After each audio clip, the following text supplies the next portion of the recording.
There was more misery for rail passengers today as a 48-hour strike on Arriva Trains Northern forced it to cancel over 1,400 of its 1,600 daily services. Arriva operates trains across the north of England. A two-day strike is also planned on South West trains next week, and industrial action could soon spread further. Strike ballots have been called on ScotRail, on Silverlink and the London Underground and Docklands Light Railway. Transport correspondent Simon Montague reports. Leeds City Station this evening, heart of the Arriva network. But tonight, hardly any trains are running, and pure frustration for the few trying to get home. I just think it's pathetic. It's just not on. It's a Thursday night and everyone wants to get home. Tomorrow's Friday and that's the last day of working days. And this is absolutely not on. Everyone's trying to get to where they're going working places and they can't get a train. It's disgusting. The cause of it all, RMT members on strike. Train conductors want a higher pay rise to match the one just given to train drivers. The conductors are asking only for parity with that pay award, not the same pay as some people would have you believe, but parity, and this has been denied them. Arriva's short of dozens of drivers. It's given them 17.6% to stop any more leaving the company. But the conductors are being offered only 8%. The company says their claim for a much bigger rise isn't justified. The driver is fully responsible for the safety of the train that they drive. It takes us 12 months to train them to make sure that they don't drive a train unsafely. The conductors also get safety responsibilities for the passengers on the train and for opening and closing power doors. But it only takes 8 weeks to train them. There's a big differential between the jobs. I think it's only fair that if we pay our money, you should give us a proper service. So those are two. Arriva's facing not just the anger of conductors, but customers as well. More than 100 passengers gathered in a Harrogate hotel tonight to confront the company over months of poor service caused by driver shortages. Arriva's customers face another strike tomorrow. Passengers on other train companies could soon be facing similar stoppages. So what is behind all these disputes? Well, the unions insist they're all about issues of pay. But there are others that think it's really about the battle for the leadership of the RMT union itself, and about the candidates for leadership wanting to demonstrate their industrial muscle. Simon Montague, BBC News at Leeds Station. Britain's leading aid agencies have launched an appeal for the Democratic Republic of Congo. Around 100,000 people have been made homeless by the country's volcanic eruption, and many face starvation and disease. As relief efforts gather pace, scientists are warning that Mount Nyiragongo remains unstable and could erupt again. Special correspondent Ben Brown reports. Goma lies in the shadow of not one but two volcanoes. Their craters a brooding menace to this town. But Mount Nyiragongo is the monster that has killed, maimed and left 100,000 people homeless. Today, a group of international experts flew over her and got their first good look at the volcano, whose lava flows have raced through the jungle towards Goma. These scientists are worried by continuing earth tremors they cannot explain, and by huge cracks that have opened up just outside Goma, putting the people here in real danger. Goma is being built just beneath a very dangerous volcano. So the threat is always there. Now it's over. Maybe this activity is over also. The seismic activity will not be a major threat. In few years, or even few months, or even several years, if it's not correctly monitored, they may be in danger again. In Goma, people have to walk on solidified lava, while just a few inches below their feet, the flames are still burning. More than a third of the town has been destroyed by these vast lava flows. And the question now is, should Goma be rebuilt? Some experts think not. They're asking, is it right to have a settlement of some 500,000 people so close to such a dangerous volcano? Local scientists test the temperature of the lava. They warned just before the disaster that an eruption was imminent. They asked the United Nations for money to monitor the volcano. It never came. But that's academic now for the people of Goma, scavenging for what's left of this town. Even just a few rusty nails, anything with which to start rebuilding their homes and their lives. Ben Brown, BBC News, Goma. The United States Congress has begun investigations into the collapse of the giant American energy company Enron. The session ran into immediate problems when the company's former auditor from the Arthur Andersen partnership refused to testify about the shredding of company documents. Enron's become the biggest bankruptcy in American history. From Washington, Stephen Sacco. It's scandal time in Washington. Hearing will come to order. Enron, one of America's biggest companies, crashed, and Congress wants to know who's to blame. You swear that you will tell the testimony you will give this committee is the truth?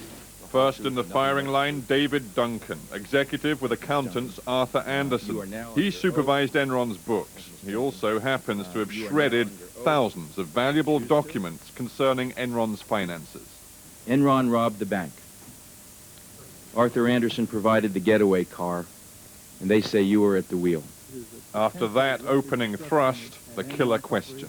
Did you give an order to destroy documents in an attempt to subvert governmental investigations? On the advice of my counsel, I respectfully declined to answer the question based on the protection afforded me under the Constitution of the United States.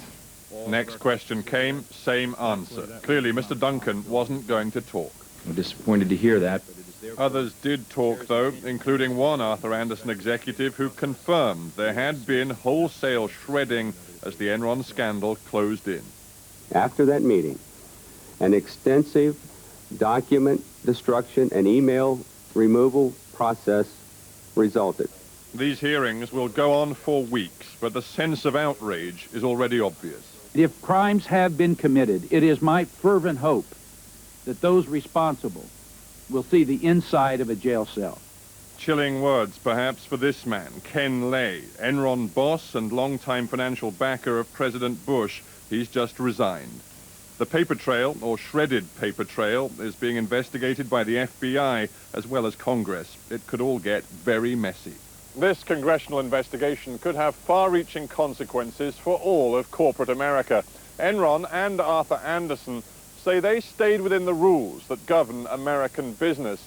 True or not, many people here now believe those rules need changing. Stephen Sacco, BBC News, Washington. Well, with me is our business editor, Jeff Randall. Jeff, from our point of view, what makes this more than just a big American company going bust in a rather shady way? Well, it's much bigger than that, Michael. It really is. This is destined to become Enrongate, in my view, the corporate equivalent of Watergate, and not just because of the shredding. Clearly, the company Enron is on trial, and Andersen, its auditors, are on trial. But you know, really, it's a much bigger picture than that. The world's accounting systems are now on trial. We're not talking about some Mickey Mouse company here from the back of beyond. This was Andersen's, one of the big five, and we are entitled to believe what they say. Professional investors around the world are going to be looking at their numbers now and saying, we've got investments. Can we believe the numbers? Can we believe what the auditors say? Or are, as one Republican said today, just hocus-pocus accounting? So who's in the firing line? Well, I can tell you who the Democrats want to be in the firing line. They want the firing line to go all the way to the White House. I saw those Democrat congressmen today, and they had fire in their eyes. They've got a Republican scandal, and they believe that they've really got something here. They look like dogs chasing a fox, and they think the fox is going to lead them to the Oval Office. One senior US businessman said to me tonight, there are skeletons in that cupboard, and we're going to shake them till the bones come out. Jeff, thanks very much.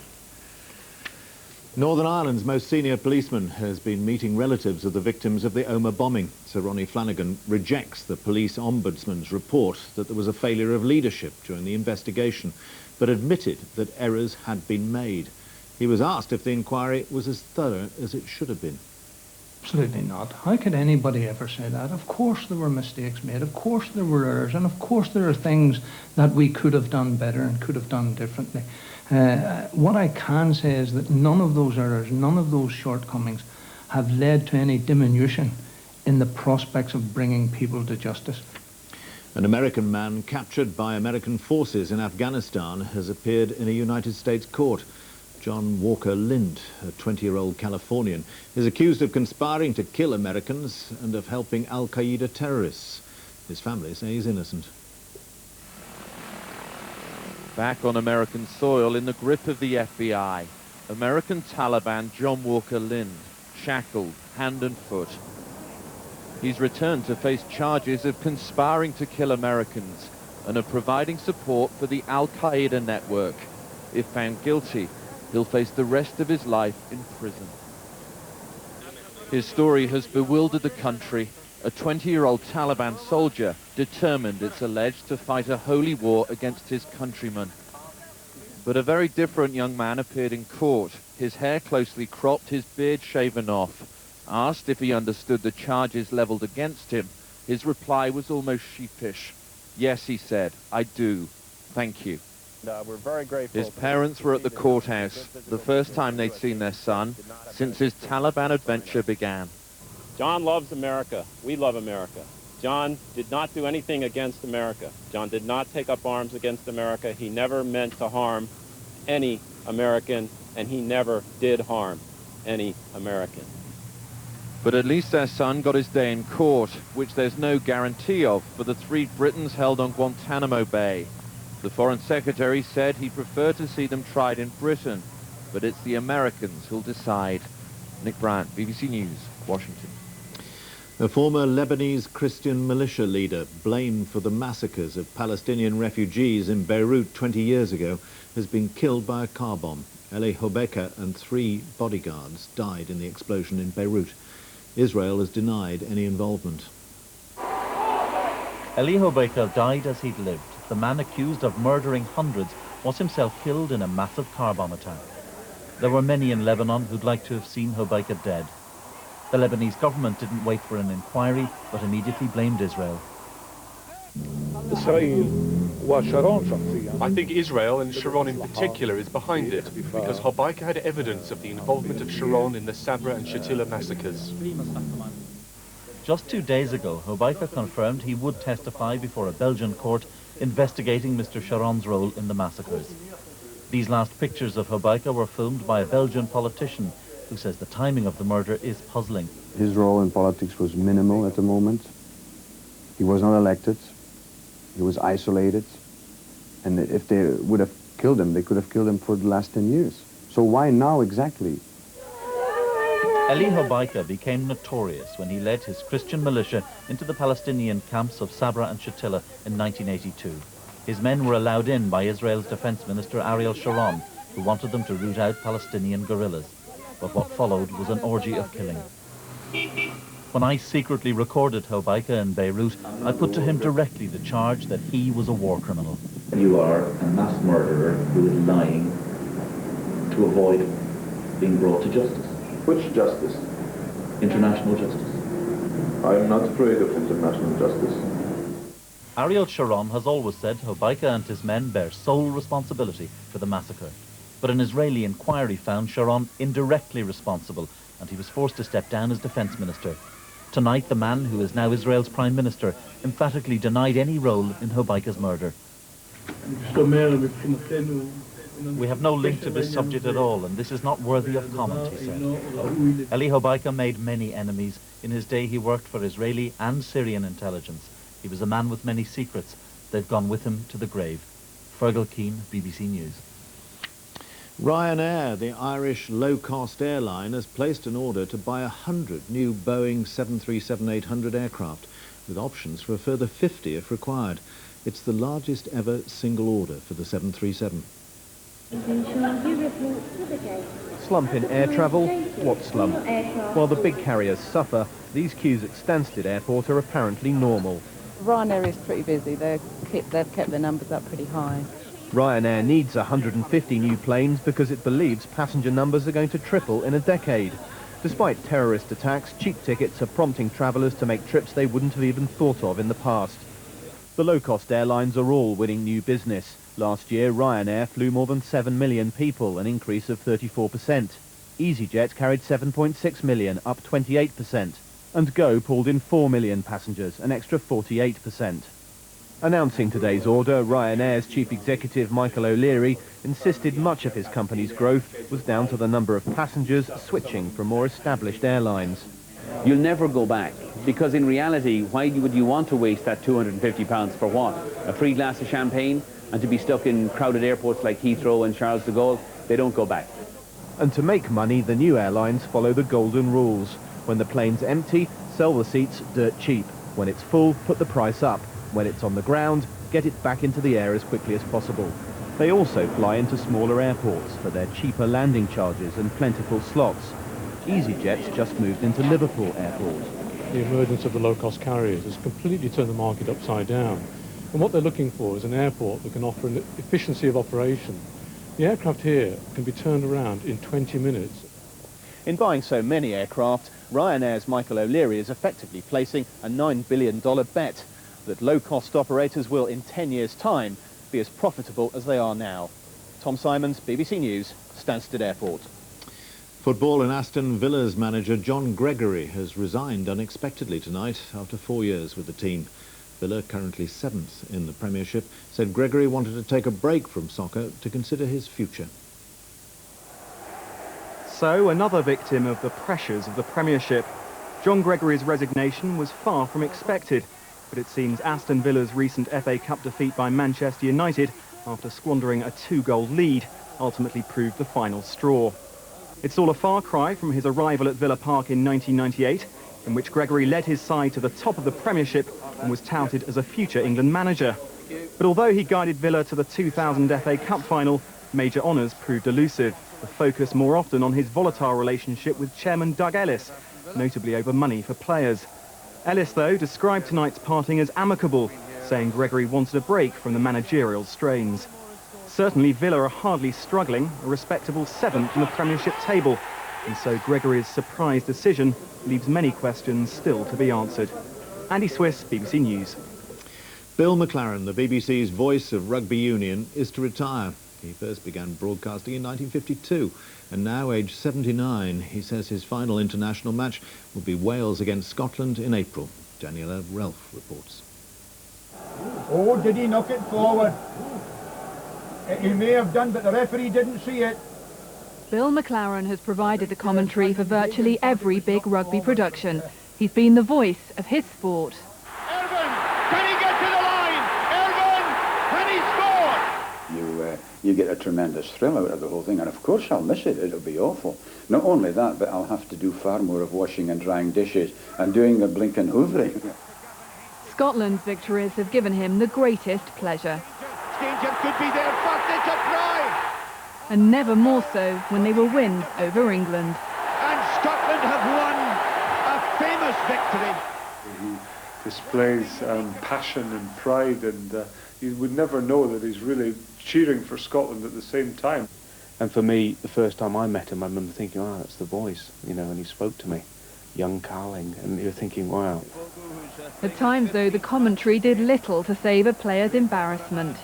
Good thing he's got a long jersey. A splendid rear view. Bill McLaren hangs up his mic for the last time later this year. Daniela Relf, BBC News. Right, it's 25 past 10. I'll be back a little later with an update on the day's headlines, but now we join our news teams across the UK.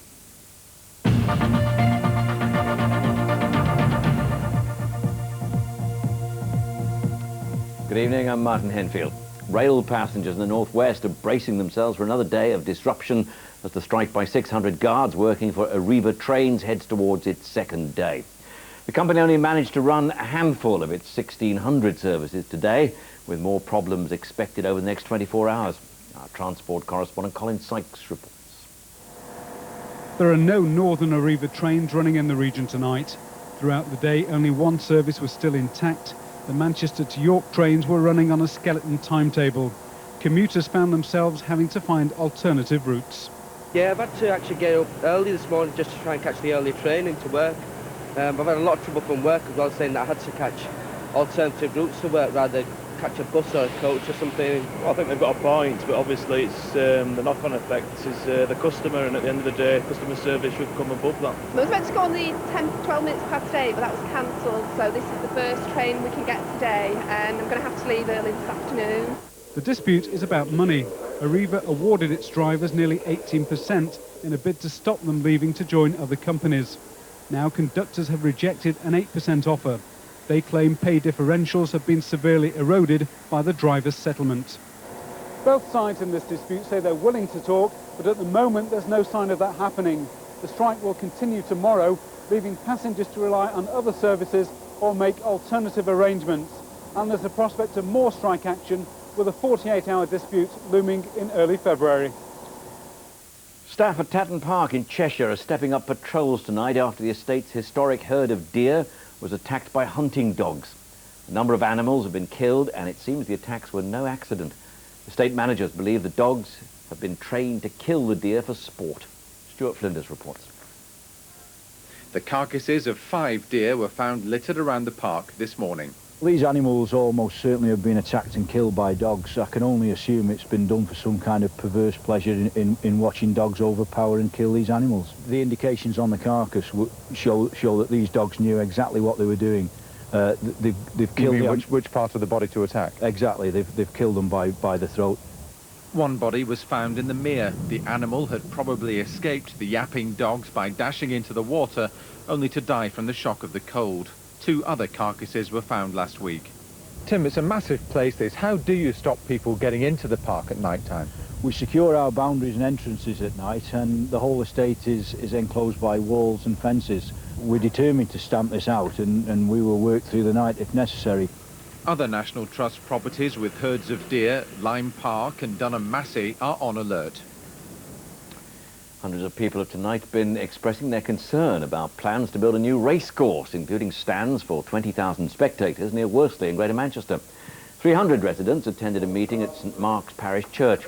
They warned the plan by Peel Holdings could lead to gridlock on the M60 motorway and said it would damage an important wildlife area which contains the Northwest's biggest heron flock. Manchester Crown Court is to pioneer a scheme offering adult witnesses the opportunity to give evidence via a video link. The system's already used for child witnesses. The Home Office believes vulnerable adults should also be able to avoid the trauma of appearing in the courtroom. Our social affairs correspondent Dave Guest reports. For victims of crime, telling their story in court can be traumatic. This woman had to testify against a man who assaulted her. She says simply entering the building was bad enough. I saw the people that I didn't want to see, and I had to walk past them. And in the court was absolutely daunting. And she isn't the first to find the witness box an intimidating place. Video links have been used for child witnesses here at Manchester Crown Court for the past 5 years or so. They're said to have been very successful. In fact, £330,000 has now been spent on refurbishing this video suite.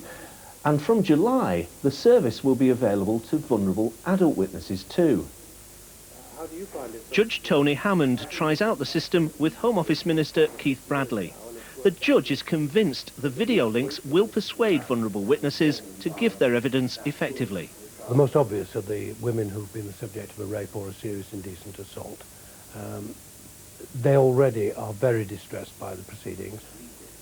If the Manchester scheme proves successful, it's possible other courts will follow suit.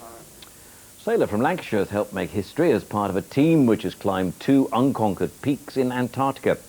Simon Holman has been describing how his yacht has been avoiding huge icebergs during a 9-month expedition with the British Army. Carol Lowe reports. Sailing uncharted waters in Antarctica, the coldest, windiest, highest continent on Earth. These are the latest pictures from the British Army Antarctic Expedition website. This is the Danko coast. The team is setting out for their historic ascent of Mount Bank and Mount Hurg. Simon Holman from Burscough, nearest the camera, is one of 3 civilians taking part in the trip. He's the bosun on a yacht, the John Lang, chartered by the Army from the Ocean Youth Trust. It's his job to keep the vessel shipshape. It's a reasonably easy place to sail once you get here, apart from the fact that it's not chartered in a lot of places, so you don't know where your hazards are, or rocks, or shorelines or anything. And there's a lot of ice around. We're dodging icebergs as we speak, actually.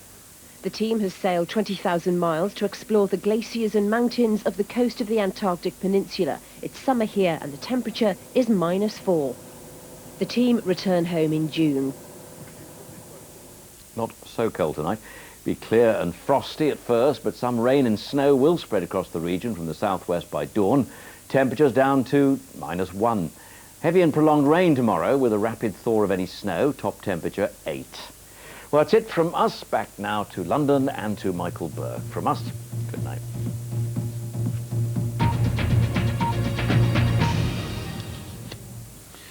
And the main news again tonight, the Conservative leader Ian Duncan Smith has launched a bitter attack on the government over the hospital treatment of a 94-year-old woman.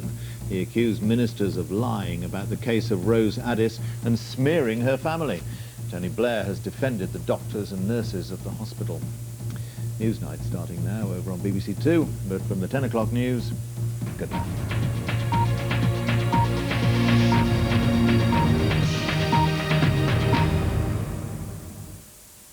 You can donate to the Disasters Emergency Committee Goma Crisis Appeal by writing to DEC Goma Crisis Appeal, PO Box 999, London EC3A 3AA, or call 0870 60 60 900, or visit the website at dec.org.uk.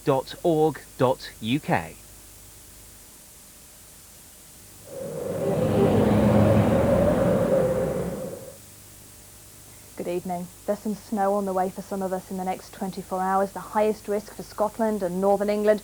Most of that will be on the hills, but some will fall to lower levels too. There could be several hours of snow in some places, with drifting in the strong or gale force wind. And even before that arrives, there could be some ice on untreated surfaces in northern and eastern Britain as temperatures drop to between -2 and even -5 degrees. But all the while, cloud and rain will be spilling in from the southwest. By the end of the night, it's going to be rainy across Northern Ireland, Western England and Wales. Sleet and snow over the high ground, and all of that is going to transfer towards the northeast through the day. A significant chance of snow for Scotland and Northern England, and then that's going to turn to rain as milder weather moves in from the southwest. But there could be more than 10 centimetres of snow over the high ground of Scotland. Even in Glasgow and Edinburgh, there could be between 2 and 5 centimetres of snow, and it looks like that could fall at the wrong time. It could well fall in tomorrow morning's rush hour, making for some really nasty conditions on the roads. Then that snow will transfer into northern Scotland, and it's going to turn to rain down towards the southwest. Now that wind will drift the snow. It's also going to make it feel bitter. The wind chill temperature tomorrow around -10 to -12 in parts of Scotland. And for the rest of us, well, it looks like it's going to be a wet and windy day. Any sleet and snow turning to rain as the milder weather moves in, and eventually it'll brighten up across Northern Ireland, across Wales, Devon and Cornwall with just a few showers. Now it is going to feel cold in northern England. Temperature's not too bad further south at 9 to 11 degrees, but it's not going to feel that good because of the strength of that southerly wind. Now as the temperatures rise, any snow that's lying is likely to thaw. Couple that with all the rain we're expecting in the next few days, and there could well be some more flood warnings in the next few days. Already we've got 4 in Scotland and 1 in Leicestershire. The floodline number, if you're at all worried, 0845 988 1188. And the unsettled theme really does continue through the weekend. That low pressure still around, weather fronts moving in, tightly packed isobars. It's also going to be windy, and most places will be mild, although the cold air will never be too far away from northern Scotland. Here there could be some more snow, but for the rest of us, 1 pulse of rain will move in during Saturday. Some drier weather for a time on Sunday before the next batch of wet and windy weather moves in from the southwest, and things aren't going to change an awful lot as we head into the new week. Bye-bye.